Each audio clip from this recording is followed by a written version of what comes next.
Hello students, welcome to Kusha classes, the resonance frequency for JEE and NEET physics. Let's make the turbulent flow of physics perfectly streamlined and start the video. So guys, आज के video session में मैं जिस numerical को explain करने वाला हूँ वो बेस्ड है सर्कुलर मोशन के ऊपर और ये एक लेवल 2 प्रॉब्लम है। कहने का मतलब कि अगर आपका फंडामेंटल और बेसिक क्लियर है regarding circular motion, conservation of mechanical energy and free body diagram, तो फिर ये आपके लिए एक आइडियल प्रॉब्लम है। और जिन्हें इन कॉन्सेप्ट को अप्लाई करने में परेशानी होती है, जिन्हें प्रॉब्लम को सही तरीके से अप्रोच करने में दिक्कत होती है, उनके लिए ये प्रॉब्लम एक आइडियल प्रॉब्लम है। तो चलिए, जैसा कि क्वेश्चन आपके स्क्रीन पर है और आप देख सकते हैं कि आपके सामने एक स्फेरिकल बाउल रखा गया है जिसका सेंटर O है और रेडियस R है। अब OA एक हॉरिजॉन्टल लाइन है और यहाँ पे ये ब्लॉक इनिशियली रखा हुआ था और इस ब्लॉक को रेस्ट से रिलीज किया जाता है और ये ब्लॉक बाउल के सरफेस के अलोंग स्लाइड करता हुआ इस पॉइंट तक आ जाता है और इस पॉइंट का नाम क्वेश्चन में B बताया गया है।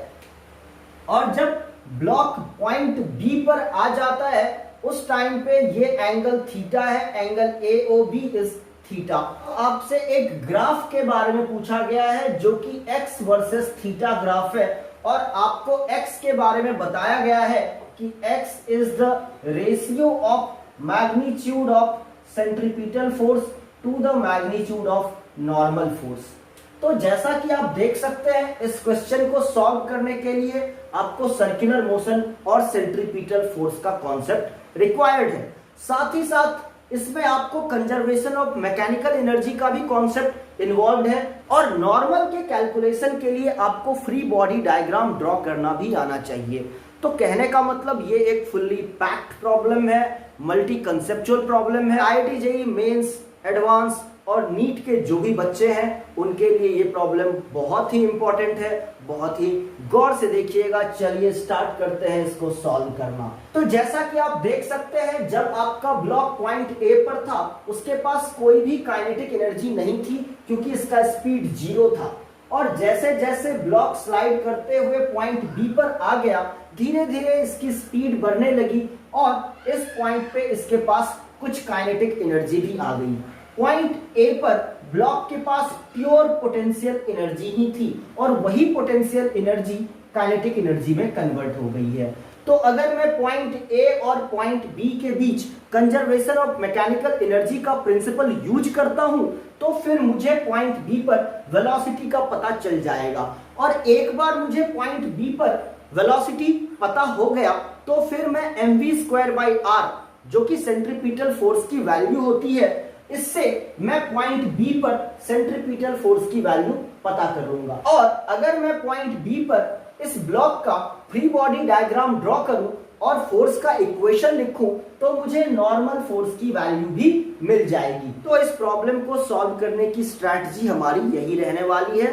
तो चलिए सबसे पहले हम लोग अप्लाई करेंगे conservation of mechanical energy between A and B और पॉइंट B पर वेलोसिटी पता करेंगे। तो जैसा कि आप देख सकते हैं, इस प्रॉब्लम में ग्रेविटेशनल पोटेंशियल एनर्जी इन्वॉल्व है और अगर ऐसा सिचुएशन रहता है तो सबसे पहला काम जो आपने करना है वो होता है एक रेफरेंस लाइन अज्यूम करना। तो मैं B पॉइंट का जो हॉरिजॉन्टल लेवल है उसको अपना रेफरेंस लाइन कंसीडर कर रहा हूं और मैं बता रहा हूं कि जब ब्लॉक पॉइंट A पर था तो रेफरेंस लाइन से उसकी वर्टिकल हाइट h थी। अब अपना सबसे पहला काम इस h की वैल्यू कैलकुलेट करना है ताकि मैं ब्लॉक की potential energy at point A को mgh लिख सकूं। जैसा कि आप देख सकते हैं, AO भी एक हॉरिजॉन्टल लाइन है और रेफरेंस लाइन भी एक हॉरिजॉन्टल लाइन होता है, मतलब ये लाइन और ये लाइन आपस में पैरेलल है। तो अगर ये एंगल थीटा है इसका मतलब ये हो गया कि ये एंगल भी थीटा हो गया। इस पॉइंट का नाम मैं Q देता हूं और अगर मैं एक राइट एंगल ट्राइंगल OQB को कंसीडर करता हूं तो मुझे साइन थीटा से h की वैल्यू पता चल जाएगी। तो चलिए सबसे पहले लिखते हैं sine theta and sine theta is going to be h by R, perpendicular by hypotenuse. OQ आपका परपेंडिकुलर है और OB आपका हाइपोटेनस है। तो आप यहां से कंक्लूड कर सकते हैं कि H would be R sin theta. अब हमारे पास H की वैल्यू आ गई है, तो मैं कंजर्वेशन ऑफ मैकेनिकल एनर्जी वाला इक्वेशन लिख सकता हूं। तो मैं बोलूंगा applying conservation of mechanical energy. तो इसके अकॉर्डिंग मैं बोलूंगा कि पॉइंट ए की total energy total potential energy के बराबर है और वो वैल्यू mgh हो जाएगी। So let me write mgh and there is no kinetic energy, so it is 0। अब पॉइंट बी की बात करते हैं। पॉइंट बी पे जो टोटल काइनेटिक एनर्जी है उसको मैं हाफ mv² लिख रहा हूं। कहने का मतलब पॉइंट बी पे जब ये ब्लॉक आया तो मैं ये अज्यूम कर रहा हूं कि पॉइंट बी पे इस पार्टिकल की जो वेलोसिटी है वो v है और ये वेलोसिटी टेंजेंशियल होगी। So this velocity vector represents the velocity of the block at point B. और पॉइंट बी चूंकि रेफरेंस लाइन पे ही है, इसीलिए पॉइंट बी पर जब ब्लॉक होगा तो उसके पास 0 पोटेंशियल एनर्जी होगी। सो let me right +0 potential energy. अब मैं H की वैल्यू को यहां पर सब्स्टिट्यूट करूंगा और v² की वैल्यू मुझे मिल जाएगी। So let me write mg into r sin theta is equal to half mv²। और जैसा कि आप देख सकते हैं mv² by r की वैल्यू मुझे यहां से मिल रही है। सो I will say mv² by r is equal to 2mg sin theta. और अगर आपको याद हो तो mv² by r और कुछ नहीं सेंट्रीपिटल फोर्स होता है। तो मुझे यहां से सेंट्रीपिटल फोर्स की वैल्यू Fc पता चल गई।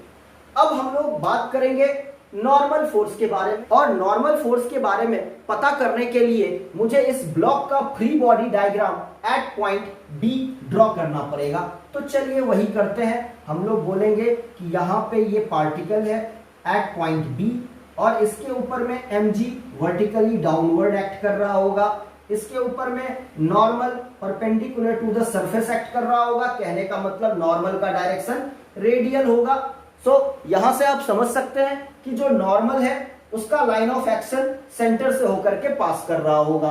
और मुझे ये पता है कि ये जो हॉरिजॉन्टल के साथ ये रेडियस एंगल बना रहा है वो थीटा है अकॉर्डिंग टू द क्वेश्चन।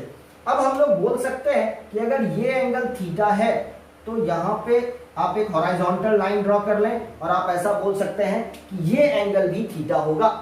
और अब मैं बोलूंगा कि mg के 2 कंपोनेंट होंगे, एक कंपोनेंट जो कि रेडियल डायरेक्शन में होगा और एक कंपोनेंट जो कि टेंजेंशियल डायरेक्शन में होगा।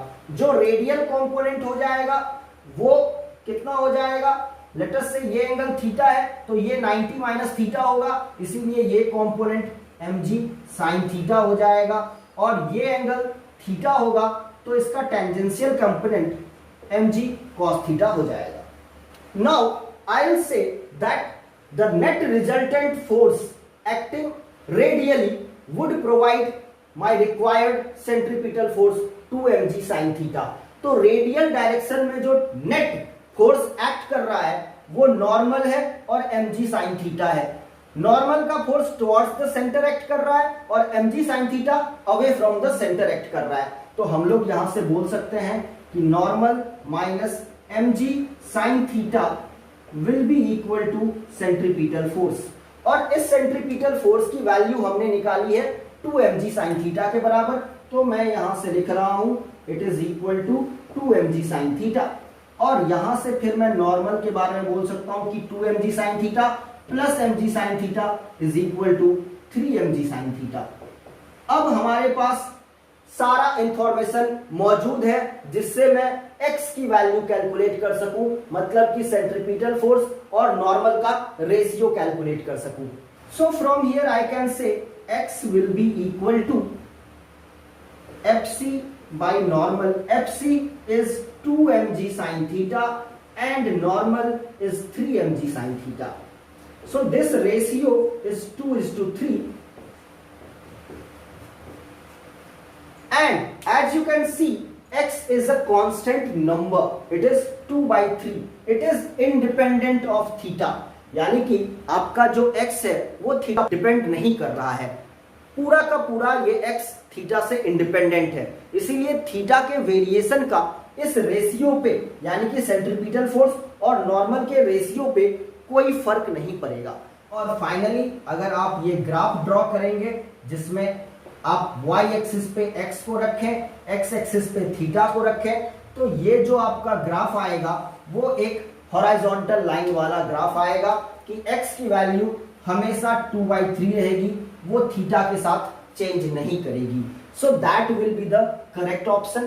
सो गाइज, जैसा कि आपने देखा कि centripetal force, free body diagram और कंजर्वेशन ऑफ मैकेनिकल एनर्जी के कॉन्सेप्ट को आपस में फ्यूज करके इस न्यूमेरिकल को बनाया गया था, और बेसिक कॉन्सेप्ट्स को किस तरह से अप्लाई करना है, किस तरीके से न्यूमेरिकल को अप्रोच करना है, ये सारी बातें आपको इस न्यूमेरिकल के एक्सप्लेनेशन से सीखने को मिली होंगी।